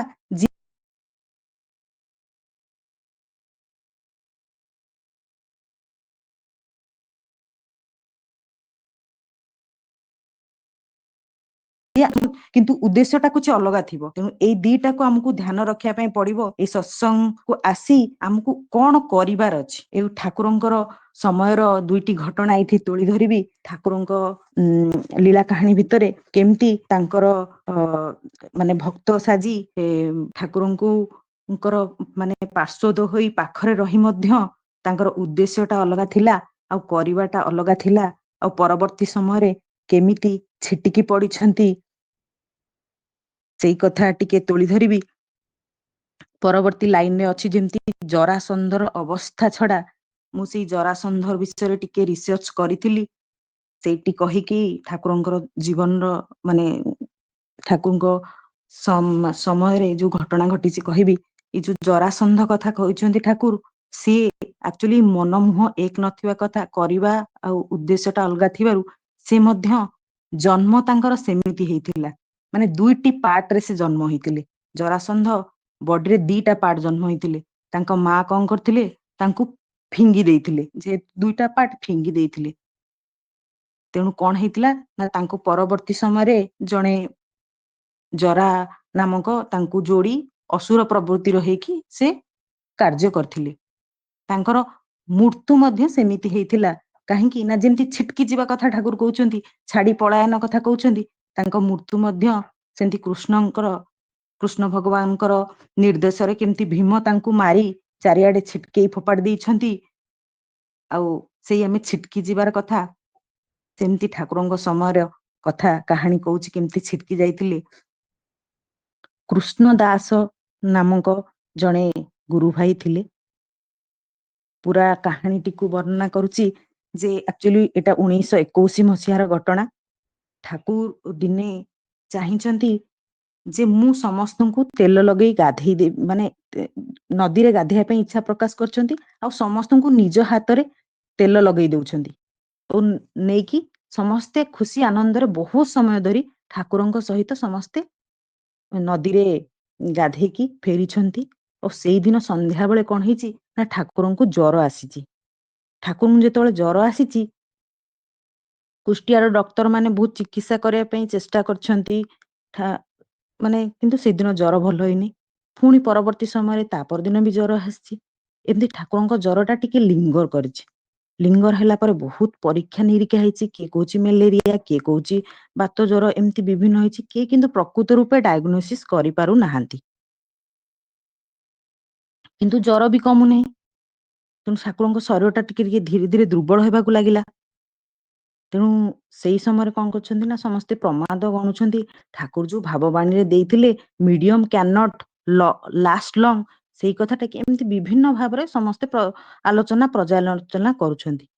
ସେଇ ସମୟରେ କଲିକତାର ଜଣେ ସୁଦକ୍ଷ ଡକ୍ଟର ଠାକୁରଙ୍କୁ ଆସି କହିଛନ୍ତି, ମାନେ ପାର୍ଶ୍ୱଦ ମାନଙ୍କୁ ଠାକୁର ପରିବାର ସମସ୍ତଙ୍କୁ କହିଛନ୍ତି ଯେ ଠାକୁରଙ୍କର ବୋଧେ ଜଳବାୟୁର ପରିବର୍ତ୍ତନ କରିଦେବା ଆଉ ଠାକୁରଙ୍କ ଦେହ ଠିକ ହେଇଯିବ। ସେ ସମୟରେ ଠାକୁରଙ୍କୁ ଚେଞ୍ଜ କରିକି ଠାକୁରଙ୍କ ସ୍ୱାସ୍ଥ୍ୟ ପାଇଁ କର୍ସିଆ ଗୋଟେ ଜାଗାକୁ ନେଇଯାଇଛନ୍ତି ଆଉ ଠାକୁର ସେଇଠିକି ପଳେଇଛନ୍ତି। କହିବାର ଉଦ୍ଦେଶ୍ୟ ହେଲା ତା ପରବର୍ତ୍ତୀ ସମୟରେ କଣ ହେଇଛି ନା କୃଷ୍ଣଚନ୍ଦ୍ର ଦାସ ଠାକୁରଙ୍କର ବହୁତ ପ୍ରିୟ ଥିଲେ, ଠାକୁର ତାଙ୍କୁ ବହୁତ ଭଲ ପାଉଥିଲେ। ତାଙ୍କ ବିଷୟରେ ଟିକେ କହିବି, ସେ ଥିଲେ ଜଣେ ମାନେ କାଶୀପୁର ଅଞ୍ଚଳ କରି ଗୋଟେ ଥିଲା ଗ୍ରାମ, ସେ ଥିଲେ ତାଙ୍କ ବାପା ଜଣେ କମାର ଜାତିର ଲୋକ ଥିଲେ। ସେ ତାଙ୍କର ପୁତ୍ର ସେ କଲିକତାର ସଂସ୍କୃତ ବିଦ୍ୟାଳୟରେ ପଢୁଥିଲେ, କିନ୍ତୁ ବାରମ୍ବାର ପାଠ ପଢୁ ନଥାଇକି ବିଏ ପରୀକ୍ଷାରେ ବାରମ୍ବାର ଫେଲ ହଉଥିଲେ। ତେଣୁ ଠାକୁର ମଧ୍ୟ ତାଙ୍କୁ ବହୁତ ସେଇ ସମୟରୁ ମଧ୍ୟ ତାଙ୍କୁ ବହୁତ ସାହାଯ୍ୟ କରିଛନ୍ତି। ପାଠ ପଢାରେ ଅନେକ ଆର୍ଥିକ ଅଭାବ ଥିଲା ବେଳେ ମଧ୍ୟ ତାଙ୍କୁ ଠାକୁର ବହୁତ ସାହାଯ୍ୟ କରିଛନ୍ତି। କାହିଁକି କେଜାଣି ଠାକୁରଙ୍କୁ ଠାକୁର ତାଙ୍କୁ ବହୁତ ଭଲ ପାଉଥିଲେ। ଏମିତି ଭଲ ପାଉଥିଲେ ମଧ୍ୟ ଠାକୁର ତାଙ୍କ ନିଜ ପାଖରେ ଗୋଟେ ଆସନ ଦେଇକି ତାଙ୍କୁ ବସଉଥିଲେ, ବହୁତ ଭଲ ପାଉଥିଲେ। ତେଣୁ ଅନ୍ୟ ଭକ୍ତ ମାନେ କହିଲେ ମଧ୍ୟ ଠାକୁର ସେଇଟା ଅଗ୍ରାହ୍ୟ କରିକି ତାଙ୍କୁ ଭଲ ପାଉଥିଲେ। ତେଣୁ ସେ କଣ କରିଛନ୍ତି ନା ସେଇ ସମୟରେ ଯେତେବେଳେ ଠାକୁର ପଳେଇଛନ୍ତି ସେଇ ସ୍ଥାନରୁ, ଆଉ ସିଏ କଣ କରିଛନ୍ତି ନା ସେଠୁ ଯାଇକି ଗୁହାଟିକୁ କିଛି ଦିନ ପାଇଁ ଯାଇଛନ୍ତି। ଆଉ ଠାକୁର ସିଏ ଯେମିତି ଗୁହାଟିକୁ ପଳେଇଛନ୍ତି, ଠାକୁର ମଧ୍ୟ ସେଠୁ କିଛି ଦିନ ରହିଲା ପରେ ଜଳବାୟୁ ପରିବର୍ତ୍ତନ ହେଲା ପରେ ସେଠି ମଧ୍ୟ ଠାକୁରଙ୍କର ଦେହ ଭଲ ହେଇନି। କିନ୍ତୁ ଠାକୁର ନିଜେ ଅନେକ ଗୁରୁ ଭାଇ ମା ମାନଙ୍କର ନିବେଦନ, ଆକୁଳ ପ୍ରାର୍ଥନା ଆଉ ବହୁତ ନାମ, ପର୍ଟିକୁଲାରଲି ମୁଁ ବହିରେ ପଢିବା ଭିତରେ ଲେଖା ହେଇଛି ସେଇ ସମୟରେ ବହୁତ ନାମ ସମସ୍ତେ କରିଛନ୍ତି, ନାମ ଜପ ଖୁବ କରିଛନ୍ତି। ଏଇ ୱାର୍ଡଟା ମଧ୍ୟ ଲେଖା ହେଇଛି। ତାପରେ ଠାକୁର ଠିକ ହେଇଛନ୍ତି କେମିତି ନା ନିଜେ ହୋମିଓପାଥିର ଛୋଟ ମେଡିସିନ ଟିକେ ଖାଇକି ନିଜେ ନିଜେ ଠିକ ହେଇଛନ୍ତି। ଏ ଲୀଳା ତ ଠାକୁରଙ୍କ ଲୀଳା କହିବିନି, କହିହବନି। ତେଣୁ ତାପରେ କଣ ହେଇଛି ନା ଏଇ ଭାଇ ଜଣଙ୍କ ଯେତେବେଳେ ଠାକୁର ଆସିଛନ୍ତି, ଆସିଲା ପରେ ଆଶ୍ରମକୁ ଏ ଭାଇ ଜଣକ ଆସିଛନ୍ତି। ଆସିଲା ପରେ ସେ କିନ୍ତୁ ତାଙ୍କର ନାମ ପୂର୍ବରୁ କଣ ଲେଖି ଦେଇଛନ୍ତି ନା ସତ୍ୟାଶ୍ରୟୀ, ତାଙ୍କ ନାଁ କୃଷ୍ଣଚନ୍ଦ୍ର ଦାସ କରି ସେ ଲେଖି ଦେଇଛନ୍ତି। ତେଣୁ ଲେଖି ଦେଇଛନ୍ତି, କିନ୍ତୁ ଠାକୁର ସେମିତି ତାଙ୍କୁ ବହୁତ ଭଲ ପାଆନ୍ତି, ସେମିତି ହିଁ ଭଲ ପାଉଥିଲେ ଠାକୁର। ସେଇ ସମୟରେ କଣ ହେଇଛି ନା ଠାକୁର ଯିବା ପୂର୍ବରୁ ସେ କ୍ଲୋଜ ଥିଲେ ତ ଠାକୁରଙ୍କୁ ବହୁତ, ମାନେ ଠାକୁର ତାଙ୍କୁ ଭଲ ପାଉଥିଲେ। ଠାକୁର ତାଙ୍କୁ କହୁଥିଲେ ଗୋଟେ ଅନ୍ୟମାନଙ୍କୁ ବି କହୁଥିଲେ, ତାଙ୍କୁ ବି କହୁଥିଲେ ଗୋଟେ ପ୍ରେସ୍ କରିଲେ ଭଲ ହୁଅନ୍ତା, ମାନେ ପ୍ରିଣ୍ଟିଂ ପ୍ରେସ୍। ତେଣୁ ସେଇ ସମୟରେ କଣ ହେଇଛି ନା ଗୋଟେ ପ୍ରିଣ୍ଟିଂ ପ୍ରେସ୍ ପାଇଁକି ମାନେ ହେଇଛି, ତା ମାନେ ହ୍ୟାଣ୍ଡ ପ୍ରେସ୍ ଆଉ ହେଇଛି। ସେଇ ପ୍ରେସ ର ନାଁ ଦିଆଯାଇଛି ସରସ୍ୱତୀ ପ୍ରେସ୍। ହୁଏତ ସମସ୍ତେ ଚାହୁଁଥିଲେ ସେତେବେଳେ ସତ୍ସଙ୍ଗ ପ୍ରେସ ଦବା ପାଇଁ, କିନ୍ତୁ ତାଙ୍କର ଇଚ୍ଛା ନଥିଲା, କୃଷ୍ଣଚନ୍ଦ୍ର ଦାସଙ୍କର ନଥିଲା ଇଚ୍ଛା, ସେ ତାଙ୍କୁ ସରସ୍ୱତୀ ପ୍ରେସ ନାମରେ ମାନେ ନାମିତ କରିଛନ୍ତି। ତାପରେ ବିଭିନ୍ନ ବହି, ଶାଶ୍ୱତ ସମ୍ବାଦ, ଏମିତି ବହି ପ୍ରେସ ହେଇଛି। ତାପରେ କଣ ହେଇଛି ଘଟଣାଟି, ସେଇ ସମୟରେ ଜଣେ କଲିକତା ବିଶ୍ୱବିଦ୍ୟାଳୟର ଜଣେ ଅଧ୍ୟାପକ ଡକ୍ଟର ପଞ୍ଚାନନ ମିତ୍ର କରିକି, ସେ ମଧ୍ୟ ସେଇ ସମୟରେ ଅବସର ନେଇକି ଦୀକ୍ଷା ନେଇଛନ୍ତି ଓ ସ୍ଥାୟୀ ଭାବରେ ସତ୍ସଙ୍ଗରେ ଆଶ୍ରମରେ ରହିଛନ୍ତି। ଓ ସିଏ କଣ କରିଛନ୍ତି, କୃଷ୍ଣଚନ୍ଦ୍ର ଦାସଙ୍କର ବଡ ଭକ୍ତ ହେଇଛନ୍ତି। କୃଷ୍ଣଚନ୍ଦ୍ର ଦାସଙ୍କର ଭକ୍ତ ହେବା ଫଳରେ ତାଙ୍କର ଉଦ୍ଦେଶ୍ୟ ଟା କଣ ଥିଲା ନା ଠାକୁର ତ ଭାବବାଣୀରେ ଦେଇଥିଲେ ଯେ medium can not long last, ତ ତେଣୁ ତାଙ୍କର ଉଦ୍ଦେଶ୍ୟ ଟା ଯେ ଠାକୁର ତ କହିଥିଲେ, ଠାକୁର କାହିଁକି ସୁସ୍ଥ ହେଇକି ପଳେଇ ଆସିଲେ, ସେ ତ ସେଇଟା ଚାହୁଁନଥିଲେ।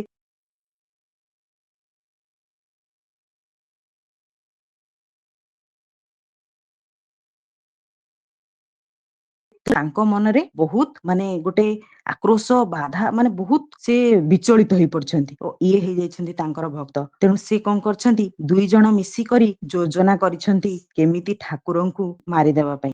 ତେଣୁ ସେଇ ଯୋଜନାବଦ୍ଧ ଭିତରେ ସେ କହୁଛନ୍ତି ଅନେକ ମାନେ ସେଠୁ ପ୍ରଚାର ପ୍ରସାର କରୁଛନ୍ତି ଯେ ଠାକୁର ଭାବବାଣୀରେ କହିଥିଲେ ଯେ ଏଇ ଯୋଉ କଥାଟି, ଆଉ ଏ ତ 5 ବର୍ଷ ହେଇଗଲା, ଠାକୁର 5 ବର୍ଷ କଥା କହିଥିଲେ ସେ ସମୟ, 5 ବର୍ଷ ହେଇଗଲା, ଆଉ ଏବେ ଯିଏ ଠାକୁର ଅଛନ୍ତି ସିଏ ଠାକୁର ନୁହନ୍ତି, ତାଙ୍କ ଭିତରେ ଜଣେ ଶଇତାନୀ ଅଛି, ଆଉ ତାଙ୍କୁ ଯିଏ ଶେଷ କରିଦବ ସିଏ ହିଁ ପ୍ରକୃତ ସତ୍ୟ ପ୍ରାପ୍ତି।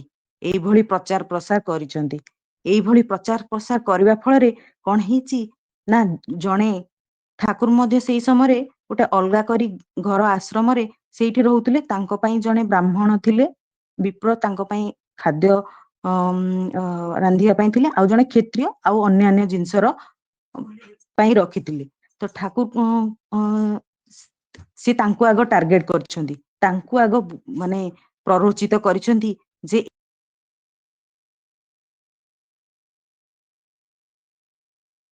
ଏଇଭଳି କଥା, ଆଉ ତୁମେ ତାଙ୍କୁ ୟୁଜ କରି ଠାକୁରଙ୍କୁ ମାରିଦେବା ପାଇଁ ଚେଷ୍ଟା କରିଛନ୍ତି। ଏଇ ସମୟରେ ଭକ୍ତମାନେ ଜାଣି ସାରିଛନ୍ତି, ଆଉ ଠାକୁର କିନ୍ତୁ ଜାଣି ମଧ୍ୟ ତାକୁ ଚାପି ଦେଇଛନ୍ତି ସେ ଘଟଣାଟିକୁ। ପରବର୍ତ୍ତୀ ସମୟରେ ଭକ୍ତମାନଙ୍କର ମାନେ ଅଧିକ ଏଇ ସବୁ ଘଟଣାଟାକୁ ନେଇ କେମିତି ଠାକୁର ମାନେ ବିପଦରେ ଅଛନ୍ତି କରି ଯେତେବେଳେ ଅଧିକ ଇଏ ହେଇଛି, ସେ ଘଟଣାଟାକୁ ଖବର ପାଇଛନ୍ତି। ଆଉ କିନ୍ତୁ ଠାକୁରଙ୍କର ଏଇ ଯୋଉ ଚୁପ, କିଛି ଠାକୁର ଜାଣି ମଧ୍ୟ କିଛି କହୁନାହାନ୍ତି, ଏ ଦୁଇଟି ଘଟଣାକୁ ଦେଖି ସେ କୃଷ୍ଣଚନ୍ଦ୍ର ଦାସ କଣ କରିଛନ୍ତି ନା ସେଠୁ ମାନେ ମାନେ କେମିତି ଯୋଉ ଆମର ଏଇଠି ଅଛି ଉଦ୍ଦେଶ୍ୟ ଅଲଗା ଆଉ କରିବା ଅଲଗା, ଯୋଉ ଫାଙ୍କାଟା ରହିଗଲା, ଯେ ପ୍ରଚାର ପ୍ରସାର ଠାକୁରଙ୍କ ସେଠି ସାରସ୍ୱତ ପ୍ରେସ କରି ପ୍ରିଣ୍ଟିଂ କରିବି, ଠାକୁରଙ୍କର ବହିକୁ ପ୍ରଚାର କରିବି, ଠାକୁରଙ୍କ ପାଖରେ ରହିବି। ଠାକୁର ବହୁ ସମୟରେ ମଧ୍ୟ ତାଙ୍କୁ ଅନେକ ସମସ୍ୟା ଯୋଉ ନିବେଦନ ଆସୁଥିଲା ତାଙ୍କ ପାଖକୁ ପଠେଇ ଦଉଥିଲା ଆଲୋଚନା ପାଇଁ। ଠାକୁରଙ୍କ କଥା କହି ଆଲୋଚନା କହି ଲୋକମାନଙ୍କୁ ଉଦ୍ବୁଦ୍ଧ କରିବି, ଲୋକମାନଙ୍କ ଜୀବନର ସମସ୍ୟା ସମାଧାନ କରିବି, ଠାକୁରଙ୍କୁ ନେଇଥିଲା। କିନ୍ତୁ ଉଦ୍ଦେଶ୍ୟଟା ଦେଖନ୍ତୁ, ନିଜର ପ୍ରତିଷ୍ଠା ନିଜେ ସଦ୍ଗୁରୁଙ୍କ ସ୍ଥାନ ନେଇ ନିଜେ ପ୍ରତିଷ୍ଠା ହେବେ ବୋଲି ଭାବିଥିଲେ। ତେଣୁ ଆମ ମାନଙ୍କ ଭିତରେ ସେଇଭଳି ଭାବନାଟା ନ ଆସୁ, ସେଇ ଘଟଣାରୁ କହିଲି କି ସେ କଣ କରିଥିଲେ ନା ସେଇଠୁ କଣ ପଳାୟମାନ ହେଇଥିଲେ। ପରବର୍ତ୍ତୀ ସମୟରେ କେମିତି ଆଶ୍ରମ ଛାଡି ମାନେ ସହରରେ ଯାଇ ରହି ରୋଗାଗ୍ରସ୍ତ ହେଇ ଖୁବ କମ ଦିନରେ ତାଙ୍କର ଇଏ ହେଇଛି। ତାର ମାନେ ଏଇ ମାନେ ଘଟଣାଟାରୁ ବିଶ୍ଳେଷଣ କଲେ ଆମେ ଜାଣିପାରିବା ଯେ ତାଙ୍କର ଉଦ୍ଦେଶ୍ୟଟା ଥିଲା ଅଲଗା ପ୍ରକାର, ଆଉ କରିବାଟା ଥିଲା ଅଲଗା ପ୍ରକାର। ତେଣୁ ସେ ଯୋଉ ଫାଙ୍କାଟାର ଫଳରେ ବହୁ ଦିନ ଧରି ସେ ତିଷ୍ଠି ପାଇଲେନି। ଯେତେ ସତ୍ୟାଶ୍ରୟୀର ବ୍ରାଣ୍ଡ ଆଗରେ ଲଗାନ୍ତୁ ନା କାହିଁକି, ଯେତେ ବଡ କର୍ମୀର ବ୍ରାଣ୍ଡ ଆଗରେ ଲଗାନ୍ତୁ ନା କାହିଁକି, ଯଦି କରିବା ଆଉ ଉଦ୍ଦେଶ୍ୟ ଭିତରେ ଯୋଉ ଫାଙ୍କାଟା ରହିବ ନା, ଏଇଭଳି ଆମେ ସେଇ ଜରାସନ୍ଧ ଛିଟକିଲା ପରି, ଏଇ ଯୋଉ କୃଷ୍ଣଚନ୍ଦ୍ର ଦାସ ଛିଟକିଲା ପରି ଆମେ ଛିଟକି ପଡିବା। ଆଉ ଏଇ ଛିଟକି ପଡିବା ସେଇ ଇଏରେ ଯଦି ଆମେ ସେଇଠି ବୁଝିଗଲେ ତ ଠିକ ଅଛି, ନ ବୁଝିଲେ ଯଦି ପୁଣି କେତେ ଜନ୍ମ ଜନ୍ମାନ୍ତର ଧରି ଏମିତି ବୁଲୁଥିବା। ପୁଣି ଆଉ ଗୋଟେ କାହାଣୀ ଏଇ ଉଦ୍ଦେଶ୍ୟ ଆଉ କରିବାର କଥାକୁ ନେଇ ଠାକୁରଙ୍କର ଲୀଳା କାହାଣୀ ରଖିବି। ଠାକୁର ଜଣେ ତାଙ୍କର ନିଜର ମାନେ ମାନେ ଭକ୍ତ ଆଉ ଜଣେ ନିଜର ପରିବାରର ମାନେ ଦୂର ପରିବାରର ଘର, ଦୁଇ ଜଣଙ୍କ ଘରକୁ ଯାଇଛନ୍ତି କିଛି କିଛି ସମୟ ବିତେଇବା ପାଇଁ। ଶରତ ଚନ୍ଦ୍ର ଦେ ଦାଦାଙ୍କ ଘରକୁ ଯାଇଛନ୍ତି, ଆଉ ଶଶିଭୂଷଣ ଚକ୍ରବର୍ତ୍ତୀ ତାଙ୍କ ଘରକୁ ଯାଇଛନ୍ତି। ମାନେ ଦୁଇଟି ଜାଗାର ନାଁ ଲେଖା ହେଇଛି, ନୌହାଟି ଆଉ ଦୁଇଟି ଏରିଆ। ସେଠି ରହିକି ଆସିଛନ୍ତି। ରହିକି ଆସିବା ପରେ ମାନେ କାହାଣୀଟାର ଖାଲି ମର୍ମ ମୁଁ କହି ଆସୁଛି ଯେ ସେଠି ଜଣେ ସନ୍ନ୍ୟାସିନୀ, ତାଙ୍କର ନାଁ ହଉଛି ହରିଦାସୀ ସନ୍ନ୍ୟାସିନୀ, ସେ ଆସି ଉପସ୍ଥିତ ହେଇଛନ୍ତି। ଠାକୁର ଫେରିବା ପାଇଁ ଆସୁଛନ୍ତି, ତାଙ୍କ ଘରେ ରହଣୀ ପରେ ଠାକୁର ଫେରିବା ପାଇଁ ଫେରୁଛନ୍ତି। ସେଇ ସନ୍ନ୍ୟାସୀ ଜଣକ ଆସିକି ଠାକୁରଙ୍କ ପାଖରେ ନିବେଦନ କରୁଛନ୍ତି ଆଉ ଜିଦି କରୁଛନ୍ତି ଆଶ୍ରମକୁ ଠାକୁରଙ୍କ ସହିତ ଆସିବା ପାଇଁ।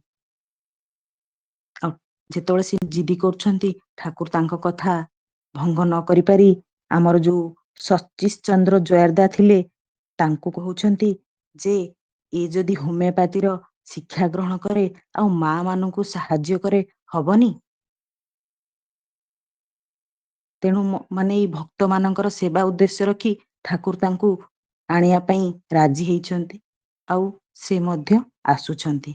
ଆସିବା ଫଳରେ ଆସିକି ଗୋଟେ ଦିନ ସେ ସେଇ ସତୀଶ ଚନ୍ଦ୍ର ଦାଙ୍କ ଘରେ ରହିଛନ୍ତି। ତା ପରବର୍ତ୍ତୀ ସମୟରେ ସେ ଆଶ୍ରମକୁ ଆସିଛନ୍ତି। ଆସିକି ବହୁତ ନିଜକୁ ଭଲ ଠାକୁରଙ୍କ ଭକ୍ତ ଭାବରେ କହିବା ପାଇଁ, ମାନେ ପ୍ରଚାର କରିବା ପାଇଁ ଚେଷ୍ଟା ମଧ୍ୟ କରିଛନ୍ତି। କିନ୍ତୁ ଗୋଟେ 2 ଦିନ ବିତିଗଲା ପରେ ସେ ଠାକୁରଙ୍କୁ ଯାଇ ତାଙ୍କର ଯୋଉ କାମାସକ୍ତ ଠାକୁରଙ୍କ ପ୍ରତି ଭାବ କଥା ପରିପ୍ରକାଶ କରିଛନ୍ତି। ଠାକୁର କିନ୍ତୁ କହୁଛନ୍ତି, ମୁଁ ତୁମକୁ ମା ବୋଲି ସମ୍ବୋଧନ କରି କହୁଛନ୍ତି, ମୋ ଭିତରେ ତମ ପ୍ରତି କେବଳ ସେଇ ମାର ଭାବ ହିଁ ମୁଁ ସବୁବେଳେ ଦେଖେ। କିନ୍ତୁ ସେ ସେଠୁ ଫେରି ଯାଉଛନ୍ତି ସତ ଠାକୁରଙ୍କ କଥା ଶୁଣି, କିନ୍ତୁ ମନରୁ ସେଇ ଭାବଟା ଯାଇନି, ତାଙ୍କୁ କ୍ଷାନ୍ତ କରୁଛି। ତା ପରବର୍ତ୍ତୀ ସମୟରେ ସେ ପୁଣି ସମସ୍ତଙ୍କୁ ଲୁଚେଇ ଠାକୁରଙ୍କୁ ତ ଏକାନ୍ତରେ ଏଇଟା କହିଛନ୍ତି, କିନ୍ତୁ ସେମିତି ଠାକୁରଙ୍କ ଭକ୍ତ ବୋଲି ଚାରିଆଡେ ପ୍ରଚାର ପ୍ରସାର ଠାକୁରଙ୍କ ପ୍ରତିଷ୍ଠା ଉଦ୍ଦେଶ୍ୟରେ କଥା କହୁଛନ୍ତି, କିନ୍ତୁ ମନରେ ସେଇ କାମ ଭାବନାଟାକୁ ଲିଙ୍ଗର କରଉଛନ୍ତି। ତା ପରବର୍ତ୍ତୀ ସମୟରେ ପୁଣି ଆଉ ଥରେ ଯାଇ ଠାକୁରଙ୍କୁ ମାନେ ଗୋଟେ ଆଟାକ ଭଳିଆ କରିବା ପାଇଁ ଚେଷ୍ଟା କରିଛନ୍ତି। ଠାକୁର ସେଇ ସମୟ ଚିତ୍କାର କଲା ପରେ ସେ ପୁଣି ଦୌଡ଼ି ଯାଇ ପାବନାର ସେଇ ନଦୀ କୂଳରେ ବସି ତପସ୍ୟାରତ ରହିଛନ୍ତି। ମାନେ ଭଣ୍ଡାମିର ମାନେ ସମସ୍ତଙ୍କୁ ଦେଖେଇବା ପାଇଁ, ମାନେ କରିବାଟା କେତେ ଫାଙ୍କା, ଉଦ୍ଦେଶ୍ୟଟା ଦେଖନ୍ତୁ କେମିତି। ତାପରେ ସମସ୍ତେ ଭାବୁଛନ୍ତି ସିଏ ଜାଣି ପାରୁନାହାନ୍ତି ତାଙ୍କର ଗୁଣ। ଏମିତି କରି 2 ବର୍ଷ ବିତି ଯାଇଛି, କିନ୍ତୁ ଠାକୁର ତାଙ୍କୁ ସେଇଠୁ ବାହାର କରିନାହାନ୍ତି। ସେଇ ଆଙ୍ଗେଲଟା ଅଲଗା ଦିଗରେ ଯିବ, କାହିଁକି ବାହାର କରିନାହାନ୍ତି ଠାକୁରଙ୍କ ଲୀଳା କାହାଣୀ ଅଲଗା ଭାବରେ ଦେଖିବା। ତ ତାପରେ ଆମର କଣ ହେଇଛି ନା, ସେମିତି 2 ବର୍ଷ ପରେ ଏମିତି ବିତି ଯାଇଛି। ପୁଣି ଆଉ ଥରେ ଯେତେବେଳେ ଠାକୁର ନିଜେ ହିଁ ଯାଇକି ସାଧନା, ମାନେ ଠାକୁର ନିଜେ ହିଁ ବସିଛନ୍ତି ସେଇ ପାବନା ନଦୀ କୂଳରେ, ସେ କଣ କରିଛନ୍ତି ନା ଆଉ ଥରେ ଯାଇକି ସେଇଭଳି ଆଟାକ କରିବାର ଚେଷ୍ଟା କରିଛନ୍ତି। କିନ୍ତୁ ଠାକୁରଙ୍କ ନିଜର ଜ୍ୟୋତିରେ, ସେ ଠାକୁରଙ୍କର ଯୋଉ ସେଇ ସମୟରେ ଗୋଟେ ଗୋଲାପୀ ଜ୍ୟୋତି ଆସିଥିଲା, ଆଉ ସେଇ ଜ୍ୟୋତିରେ ସେ ନିଜକୁ ମାନେ ଏକ୍ଜିଷ୍ଟ କରିପାରିନାହାନ୍ତି, ଆଉ ସେଇଠୁ ପଳାୟନ କରିଛନ୍ତି। ମୁଁ ଏଇ ସର୍ଟଲି ମାନେ କାହାଣୀଟିକୁ କହିବାର ଉଦ୍ଦେଶ୍ୟ ଯେ ଉଦ୍ଦେଶ୍ୟଟା ତାଙ୍କର ଅଲଗା ଥିଲା, ଆଉ କରିବାଟା ଅଲଗା ଥିବାରୁ ସେ ପ୍ରକୃତ ସତ୍‌ରୁ ବଞ୍ଚିତ ହେଲେ। ସେଠି ରହି ଯୋଉ ସୁନ୍ଦର ଭାବରେ ଜୀବନ ଯାପନ କରିପାରିଥାନ୍ତେ, କିମ୍ବା ଠାକୁର ପ୍ରତିଷ୍ଠା କରିପାରିଥାନ୍ତେ, କିମ୍ବା ତା ଭିତରେ ଯୋଉ ଜୀବନର ପ୍ରକୃତ ସୁଖ ଶାନ୍ତି ଆନନ୍ଦଟା ପାଇପାରିଥାନ୍ତେ, ସେଇ ଛୋଟିଆ ଇନଷ୍ଟାଣ୍ଟ ପ୍ଲେଜରକୁ ଉପଭୋଗ କରିବା ପାଇଁ ଚେଷ୍ଟାରତ ହୋଇ ସେ କେମିତି ଛିଟକି ପଡ଼ିଛନ୍ତି। ତେଣୁ ଆମେ ପ୍ରତ୍ୟେକ ଏଇ 2ଟି କାହାଣୀରୁ ମୁଁ ଯାହା ବୁଝେ ଯେ ଆମ ଜୀବନର ଉଦ୍ଦେଶ୍ୟ ଆଉ କରିବା ଭିତରେ କେମିତି ଫାଙ୍କା ନ ରହୁ, ଉଦ୍ଦେଶ୍ୟଟା କେବଳ ରହୁ ଆମେ ଯେହେତୁ ସତ୍ସଙ୍ଗୀ ଆଉ ସୁସ୍ଥଇନୀଧାରୀ, ଆମ ଜୀବନର ଏବେର ଉଦ୍ଦେଶ୍ୟ ଏଇଆ ହିଁ ହବା ଉଚିତ ଯେ ଠାକୁର ପ୍ରତିଷ୍ଠା, ଠାକୁର ପ୍ରତିଷ୍ଠା ଆଉ ଠାକୁର ପ୍ରତିଷ୍ଠା। ଆଚାର୍ଯ୍ୟ ଦେବ ବେସିକାଲି କହୁଛନ୍ତି ଯେ ତୁମ ଭିତରେ ସେଇ ଠାକୁରତ୍ୱକୁ ଜାଗ୍ରତ କରିବା ପାଇଁ। ତାମାନେ ତୁମେ ଯଦି ତୁମ ଭିତରେ ଠାକୁରଙ୍କୁ ପ୍ରତିଷ୍ଠା କର, ତେବେ ତୁମକୁ ଦେଖି ଲକ୍ଷ ଲକ୍ଷ ଲୋକ ଆକର୍ଷଣ ହେବେ, ଆଉ ସେଇ ଆକର୍ଷଣଟା ଅଟୋମେଟିକାଲି ଠାକୁର ପ୍ରତିଷ୍ଠାକୁ କରିବ ହିଁ କରିବ, ଆଉ ପ୍ରତିବଦଳରେ ତୁମକୁ ସୁଖ ଶାନ୍ତି ଆନନ୍ଦ ମିଳିବ ହିଁ ମିଳିବ। ଜୀବନରେ ଯଦି ମଣିଷଟି ତାର ଉଦ୍ଦେଶ୍ୟ ହୁଏ ସୁଖ ଶାନ୍ତି ଆନନ୍ଦରେ ରହିବା, ତେବେ ଏଇଟା ହିଁ ପ୍ରକୋଷ୍ଠ ମାଧ୍ୟମ। ଆଉ ଏହା କରିବା ପାଇଁ ଏକମାତ୍ର କଥା ହେଲା ଏଇ ଯୋଉ ଆମର ଜୀବନ ଠାକୁର ଦେଇ ଯାଇଛନ୍ତି କଣ ନା, ଏଇ ନାମ ଧ୍ୟାନ କରିବା, ଠିକ ସମୟରେ ଇଷ୍ଟଭୂତି କରିବା, ଆଉ ପରିବେଶର କଥା ଚିନ୍ତା କରିବା, ଆଉ ଯାହା ପୂରଣୀୟ ତାହା ହିଁ କରିଚାଲିବା। ଆଉ ଏହା ନ କରି ମୁଁ ଭାବେ ଯାହା ଆମ ଜୀବନରେ ସେଇ ଉଦ୍ଦେଶ୍ୟ ଆଉ କରିବା ଭିତରେ ଫାଙ୍କା ରହିଯିବ। ଆଉ ସେଇ ଜରାସନ୍ଧ ଅବସ୍ଥା, ଏଇ କୃଷ୍ଣଦାସ ଅବସ୍ଥା, ଆଉ ଏଇ ଯୋଉ ହରିଦାସୀ ମାର ଅବସ୍ଥା ହେଇଯିବ। ତେଣୁ ଆମେ ଏଇ ଉଦ୍ଦେଶ୍ୟମୁଖୀ ଯେ ଇଷ୍ଟ ପ୍ରତିଷ୍ଠା କରିବା ପାଇଁ ଜୀବନକୁ ଉତ୍ସର୍ଗ କରି ଚାଲିବା, ଆଉ ତା ପାଇଁ ଯୋଉ ନାମଧାନ, ଦାଦା ବେସିକାଲି ଆମର ପାଢୀ ଦାଦା କହୁଛନ୍ତି ନାମଧାନ, ସେଇ ନାମଧାନ କରିବା ଭିତରେ ଦେଇ ଆମେ ଟ୍ୟୁନ୍ଡ ହବା, ଆଉ ଆମ ମନ ମୁହଁ ଏକ ହୋଇଯିବ। ଆଉ ଟ୍ୟୁନ୍ଡ ହେଇକି ଠାକୁରଙ୍କ ସହିତ ରହିଲେ ଆମକୁ ସବୁ ଜିନିଷରେ ଆମର କଣ ନା, ଆମେ ସହଜ ସରଳ ଭାବେ ସବୁ ଜିନିଷକୁ କରିପାରିବା, ଆଉ ଆମର ଏଇ ଜୀବନରେ ଆଉ ଫାଙ୍କ ରହିବନି। ତେଣୁ ମୁଁ ମାନେ ଯାହା ଏ ବାଣୀଟିର ବିଶ୍ଳେଷଣ, ଯାହା ଭୁଲ ତ୍ରୁଟି ରହିଥିବ ଧରେଇ ନେବେ, ଯାହା ବୁଝିଲି ଆପଣମାନଙ୍କ ଆଗରେ ତୋଳି ଧରିଲି। ଏତିକି କହିକି ମୁଁ ମୋର ବକ୍ତବ୍ୟ ରଖୁଛି। ଜୟ ଗୁରୁ ସମସ୍ତଙ୍କୁ।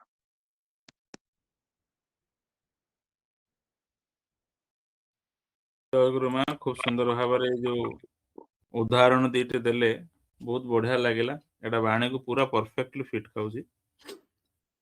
କିନ୍ତୁ ଗୋଟେ କଥା ମୁଁ ମୋ ଢଙ୍ଗରେ ଯାହା ବୁଝେ କହୁଛି, ବାଣୀ ବୁଝଉନି। ମୋ କହିବା କଥା ଯେ ଯଦି ଜଣେ ଭୁଲ କରୁଛି, ଠାକୁରଙ୍କର ଆଲୋଚନା ପ୍ରସଙ୍ଗରେ ମୁଁ ପଢିଥିଲି ବହୁତ ଦିନ ତଳେ, ମୋର ମନେ ଅଛି କହୁଛି, ଯେ ସମସ୍ତଙ୍କ ସାମ୍ନାରେ କହେ ଯେ ମୁଁ ଭୁଲ କରିଛି ଆଉ ମୁଁ ତା ପାଇଁ ଦାୟୀ, ସେ ମଣିଷ ଆଜ୍ଞା ଠିକ ହେଇଯିବ। କିନ୍ତୁ ସତରେ କଣ ଆମେ ନିଜ ଭୁଲକୁ ସର୍ବସାଧାରଣରେ ମାନିପାରୁ? ମତେ କାହିଁକି ବିଶ୍ୱାସ ହୁଏନି। କେହି ଗୋଟେ ବାହାରିବେ କି ନାହିଁ ସନ୍ଦେହ। ଦ୍ୱିତୀୟ କଥା ଯେ ଆମେ ଏଠି ଯୋଉ ବାଣୀଟାର ଅଛି କଣ, ସତ୍ସଙ୍ଗରେ ଦେଖିବେ ଗୋଟେ ଜିନିଷ ମୁଁ ଆପଣଙ୍କୁ ଟିକେ କୌତୁକିଆ ଜିନିଷ କହୁଛି ହେଲା, ମୁଁ ଖାଲି ଇଙ୍ଗିତ କରିବି, କହିବାକୁ ତ ଠିକ ଲାଗିବନି। ପୂଜ୍ୟପାଦ ଆଚାର୍ଯ୍ୟ ଯେତେବେଳେ ଆସନ୍ତି, ପ୍ରାୟ ଯୋଉମାନେ ଜରୁରୀ ନୁହଁ ଆଚାର୍ଯ୍ୟଙ୍କ ପାଇଁ ତାଙ୍କ ସାଙ୍ଗରେ ଆସିବା, ସେମାନେ ବି ଆସନ୍ତି। ଆଉ ଟିକେ ତାଙ୍କର ରୁବାବ ଟିକେ ଦେଖିବେ, କିନ୍ତୁ ତାଙ୍କ ଜୀବନ ଶୈଳୀଟାକୁ ସହିତ ତାକୁ ମ୍ୟାଚ୍ କରିବେ। ଠିକ ଅଛି, ଏଇଟା ଏଇଥିପାଇଁ କହୁଛି ସାଧାରଣତଃ ଭାବରେ ଯେ ମୁଁ ତାଙ୍କ ପାଖ ଲୋକ, ମୁଁ ତାଙ୍କୁ ସେବା ଦଉଛି, ମୋର ଗୋଟେ ମାନେ ଇଏ ଅଛି, ସେଗୁଡିକ ଯୋଉମାନେ ଥାଆନ୍ତି ସେମାନେ ସାମ୍ନାକୁ ଆସିବାକୁ ଚାହାନ୍ତି। ଜହାର ନଜର ଯାହା ଉପରେ ଥାଏ, ପାଖାପାଖି ତାଙ୍କ ପାଖରେ ରହିଲେ, ତାଙ୍କ ଉପରେ ନଜର ପଡିଲେ ଏବଂ ସେମାନେ ଭାବନ୍ତି ପ୍ରତିଷ୍ଠିତ ହୁଅନ୍ତି। ବିଶେଷ ଭାବରେ ନାମ ଧ୍ୟାନ କରୁଥିବା ମଣିଷଟିଏ ହେଲା, ନିଜକୁ ସାମ୍ନାକୁ ଆଣିବାକୁ ଚାହିଁବନି। କାହିଁକି? ତାର ନାମ ଧ୍ୟାନ ଯୋଉ ଭଳିଆ ସେ କରୁଛି, ସେଥିରେ ବାଧା ଆସିଯିବ, ବହୁତ ବାଧା ଆସିବ। ଆପଣ ନିଜେ ଯାଇକି ଦେଖନ୍ତୁ ହେଲା, ଟିକେ ଦେଖେଇ ହେଇକି ଥରେ, ଏତେ ଆମେ ନାମ ଧ୍ୟାନ କରୁଛୁ, ଟିକେ ଥରେ ଦେଖେଇ ହେବା ପାଇଁ ଚେଷ୍ଟା ତ କରନ୍ତୁ। ଆପଣ ଚେଷ୍ଟା କଲେ ବି କରିପାରିବେନି। ଯେ ଭଲରେ ଠିକ ସେ ନାମ ଧ୍ୟାନ କରୁଥିବ, ତା ଦ୍ୱାରା ହବ ହିଁ ନାହିଁ। ତାହେଲେ ବହୁତ ଜଣ ଏତେ ଦେଖେଇବା ପାଇଁ ଖୁସି ହେଇକି, ମାନେ ଫଟେଇକିରି, ମାନେ କାହାକୁ ତଳେ ପକେଇକିରି ଉଠିକି ଯାଇକି କରନ୍ତି କେମିତି? ତାହେଲେ ବୁଝନ୍ତୁ ଆଜ୍ଞା, ତାଙ୍କ ଜୀବନ ଦୁର୍ବିଷହ। କିଛି କ୍ଷଣ ଆଜ୍ଞା ଏମିତି ଡିଆଁ ମାରିବେ, ତାପରେ ଏଇ ସତ୍ସଙ୍ଗ ଜଗତରୁ ଲିଭି ଯାଇଛନ୍ତି କେତେ କେତେ କେତେ କେତେ ସତ୍ସଙ୍ଗ ହେଲା।